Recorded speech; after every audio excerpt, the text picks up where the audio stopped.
মিরগাম সরকারি প্রাথমিক বিদ্যালয়ে বার্ষিক পরীক্ষার ফলাফল অনুষ্ঠানে সম্মানিত সভাপতি, উপস্থিত আছেন মাত্র বিদ্যালয়ের প্রধান শিক্ষক সহ বিদ্যালয়ের সহশিক্ষকবৃন্দ, সামনে উপস্থিত আছেন আমার সকল অভিভাবকবৃন্দ, প্রাণপ্রিয় অভিভাবকবৃন্দ, সবাইকে জানাই আমার শ্রেণীভেদে সালাম ও নমস্কার।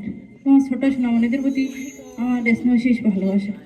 আজকের মা এবং অভিভাবক হিসেবে বলতে গেলে অনেক দায়িত্ব মায়ের পড়ে, কিন্তু আমরা তো মা হিসেবে সেটা করতে পারি না। তবু বলা যেতে পারে নেপোলিয়নের ভাষায় বলেছেন, একটি শিক্ষিত মা দাও, আমি তোমাদের একটি শিক্ষিত জাতি উপহার দেবো। কিন্তু সেই হিসেবে আমরা কতটুকু পারি, সবাই পারি কি না সেটাও হলো দেখার বিষয়। আমরা তো ততটা পারি না, সাংসারিক বিষয় নিয়ে সবাই ব্যস্ত থাকি।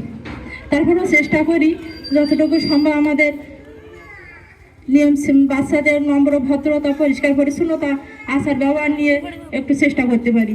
কেননা বাবাদের এদের প্রাধান্য কম নয়, কিন্তু বাবারা তো কর্মকাণ্ডের জন্য খুবই ব্যস্ত থাকে, সুতরাং মায়েদের প্রাধান্যটাই বেশি। তারপরেও আমরা সেদিকে বিষয়টা লক্ষ্য করবো। অনেক অভিভাবক বাবা আছেন, বাবা মা আছেন, তারা সবাই হলো ভাবে যে না স্কুলে স্যার আছে আর প্রাইভেটে স্যার আছে, এরাই দেখবে। কিন্তু সেইটুকু মিলিয়ে যদি আমরা বাড়ি একটু চেষ্টা করি যে প্রাইভেটে কি পড়াচ্ছে বা স্কুলে পড়াচ্ছে, হোমওয়ার্কগুলো আমরা যদি চেষ্টা করি, তাহলে বাচ্চাটা হয়তো সুন্দর ফলাফল করতে পারে।